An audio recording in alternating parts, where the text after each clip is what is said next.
What's up? How's it going? Tough day, huh? Yeah, well, that's okay though. We all learn by making mistakes. The greatest people only got there by making 1,000 mistakes. Yeah, I know it's kind of a little bit of a cringy thing to say, but it is kind of true, you know. And I'm proud of you. I'm proud of you. Well, Mom said you wanted me to come up and tuck you in. You know I always love doing it. I never know what tomorrow's gonna bring, so I always want to be there for you when I can, you know? Yeah. Well, what should we do tonight? Okay, I'll tuck you in, and then I'll get you a glass of water. And then I'll tell you a pretend story. And then, if you're not too tired, maybe we can talk about your day. Okay? Good. Okay. Let's see, where's my favorite fuzzy blanket? There we go. Okay. You know, our sister made this one for me when I was young. Best present I ever got. It's so comforting having something that you know someone gives to you with so much love and affection when they made it. Alright, just settle this on top of you.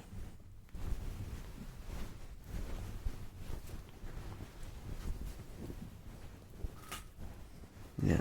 There we go. There we go. Yep. Okay. I'll get a pillow now. Just gonna fluff it up. There you go. Just rest your head onto that. You know, I've been using my same pillow for 10 years. Yeah, maybe not 10 years. Long time. Long time. Mom thinks it's kind of gross, but I'm so used to it that I love it. I'm sure there are higher quality pillows out there, but there's comfort in the familiar, you know? More than perfection, I would say. But that's too philosophical for bedtime, don't you think? I do love a good bit of philosophizing. But now's not the time. Let me think of a pretend story. Pretend stories are my favorite to tell because you never know what the ending is going to be. I don't even know what the ending is going to be as I'm telling it. Like, I'm just going along, saying what's coming next, and so it's exciting for me as well as for you. Are you comfortable? Good, good. Okay, here we go. Once upon a time, there lived a family of chipmunks in the woodlands of Wisconsin. There was Mama Chipmunk and Papa Chipmunk and 3 little girl chipmunks and 3 little boy chipmunks. The girls were named Tootsie, Tanya, and Tabitha. The boys were named Teddy, Tony, and Denzel. Denzel was the second youngest, and the only one whose name did not begin with a T. But he did not mind, as it made him feel special. All of the young chipmunks were very close and loved to spend their days playing out in the tall grasses, exploring the gardens of nearby humans. One of their favorite pastimes was to make the trek to a bird feeder next to a house. The birds would knock some of the seed off of the feeder, and so Tootsie, the oldest girl and the oldest sibling, would lead all of the children to the promised land of birdseed. They would spend hours nibbling on all of the birdseed. Mama and Papa always warned them of the dangers of hawks and dogs and cats, but they never ran into trouble while exploring. Well, one day, after enjoying a good feast at the feeder, all of the children were making their way back from the feeder to the safety of their home when they heard a rumbling in the distance. They had never heard such a rumbling before. All of the chipmunks looked at each other wide-eyed and bushy-tailed. The ground was shaking beneath their feet, and so they ran as fast as their little legs could carry them all the way back home, away from the danger. Except for Denzel. Denzel was the most curious of the group by nature.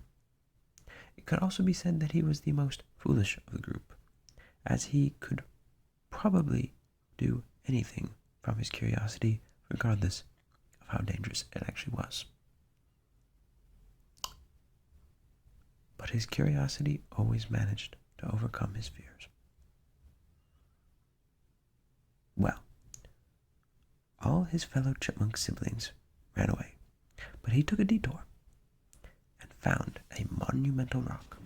For a chipmunk, at least, it wasn't actually particularly large, but chipmunks are very small, you see. And he did this so that he could overlook the grasslands from which the loud noise was emanating. And what should he see but a ginormous machine of metal making its way back and forth across the grass. It made a horrible ruckus, and as it passed over the grass became strangely shorter. Denzel was utterly amazed. How could something magically make the grass shorter? But perhaps most astounding to Denzel was a tall, rough-looking giant who sat atop the machine, directing it where to go. Whatever could direct such a terrific beast must be a formidable being indeed. Now, obviously what Denzel was looking at was a human, but he had never seen a human before, so he had no idea.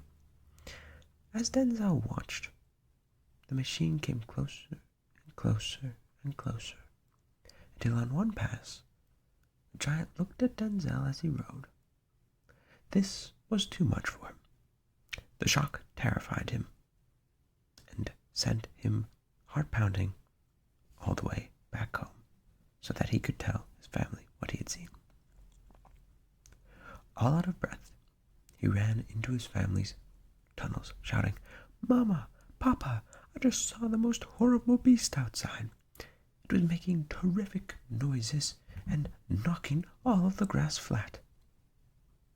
All of his siblings looked at him wide-eyed, except Tootsie. But Mama and Papa Chipmunk just smiled and looked at him. "That was called a lawnmower. It's what humans use to keep the grass short," said Mama Chipmunk. "You see, humans do not eat grass." That night, as Denzel drifted off to sleep, an exciting plan began to form in his head as to what they might do tomorrow. When all the young chipmunks woke early the next morning, Denzel gathered them together and told them his plan. "Okay, ladies and gentlemen, today we make history.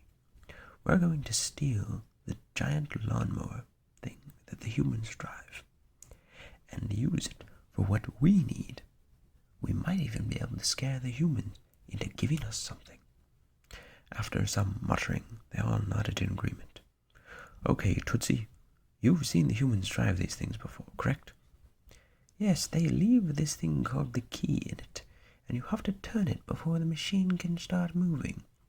If we're going to do this, I should be the captain because I know how lawnmowers work," she said. "Sounds good to me," replied Denzel. "Any objections?" Hearing none, Denzel decided to move forward with the plan.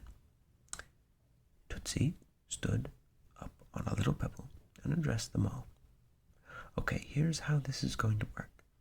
Denzel will man the gas. Tabitha and I will man the steering wheel. Tanya is the most level-headed, so she should man the brakes. Tony will be in charge of hitting the ignition, and Teddy will hit the shifter. Everyone clear? Everyone at least thought they knew what they were doing. So they all made their way into the great outdoors and to the giant shed in which sat the lawnmower.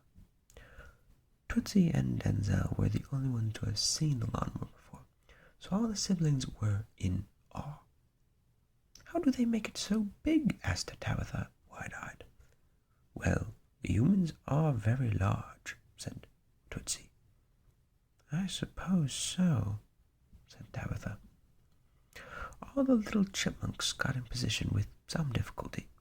Denzel at the gas, Tabitha and Tootsie on the steering wheel, Tanya on the brake, Tony at the ignition, and Teddy at the shifter.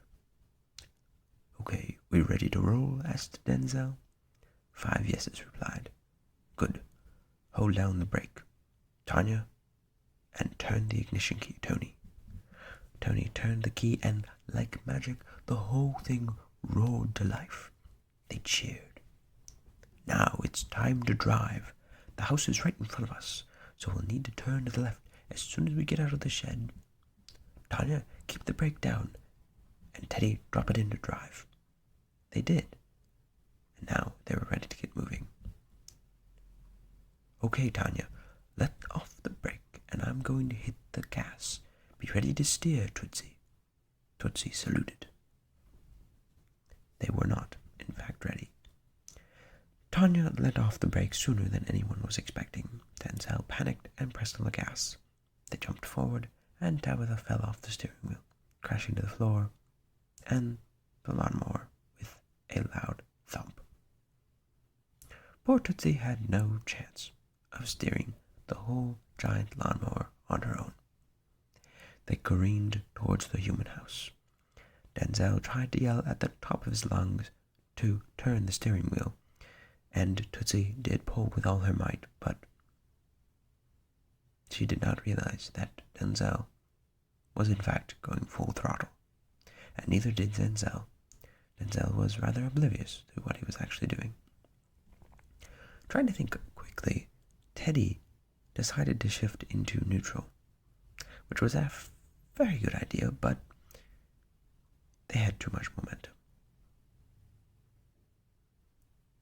And so, alas, they careened straight into the human house. At that moment, a tall human, at least they thought it was tall, stepped out to see what all the commotion was about. It was all over. "Abandon ship!" yelled Denzel. And so they did. Tootsie, Tanya, Tabitha, Denzel, Tony, and Teddy all leapt off the lawnmower. And it was well they did, because the next moment the lawnmower crashed headlong into the house and exploded in a cloud of smoke and flame. All the chipmunks ran home, uninjured, to Mama and Papa, and the poor humans were left confused and with a destroyed lawnmower. And that is where we shall leave the chipmunk family for tonight. What did you think? Yeah, it was kind of silly, but I thought it was fun. I really like telling stories that aren't too serious, Serious is not always what we need. Sometimes you need something a little more lighthearted. You're thirsty? Okay, let me get you a glass of water. Yeah, this is my favorite cup for drinking in. Gestures for tonight. It is really important to stay hydrated, especially when you're about to go to sleep, because you're not going to drink for the next 9 hours probably. So, enjoy. Water truly is the best drink. You feeling sleepy yet? No? Well, I guess we can just talk for a little bit. So what's been on your mind?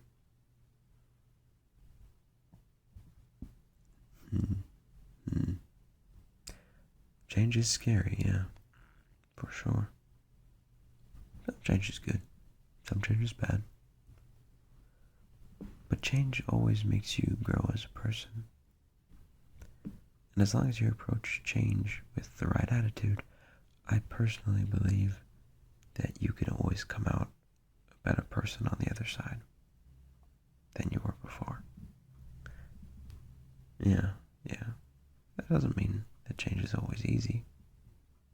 It's definitely not true. And when everything changes at once, it can be really, really hard for sure. Yeah. Remember though, no matter how much changes in your life, I will always be here for you. You can always come back to me, no matter what happens. I will always be here for you. So you can go out into the world and make mistakes and fail, and I'll be here to pick you back up again. And I'm sure, no matter what changes you tackle, you'll do it in an elegant, skillful, and beautiful manner, because that's what you are. I know you don't feel like it all the time, but you are. Beauty isn't always about looks either. Your worth is right here, inside of you. That's where true beauty lies. I love you. You know that. And I know that you're beautiful, inside and outside. Hey, yeah, that's okay. Let's do some breathing exercises to help you fall asleep, you know? Okay. Let your breath flow deep down into your belly as is comfortable without forcing it. Try breathing in through your nose rather than through your mouth. Well, breathe in through your nose and then breathe out through your mouth. Breathe in gently and regularly. Okay. Breathe in as I count to 5. 1, 2, 3, 4, 5. And out. 1, 2, 3, 4, 5. You may not be able to reach 5 at first, but it's okay. Let's go again. In. 1, 2, 3, 4, 5. And out. 1, 2, 3, 4, 5. Good. In. 1, 2, 3, 4, 5. And out. 1, 2, 3, 4, 5. Let's keep doing this for a minute. In. 1, 2, 3, 4, 5. And out. 1, 2, 3, 4, 5. And out. 1, 2, 3, 4, 5. In. 1, 2, 3, 4, 5. And out. 1, 2, 3, 4, 5. In. 1, 2, 3, 4, 5. And out. 1, 2, 3, 4, 5. And in. 1, 2, 3, 4, 5. And out.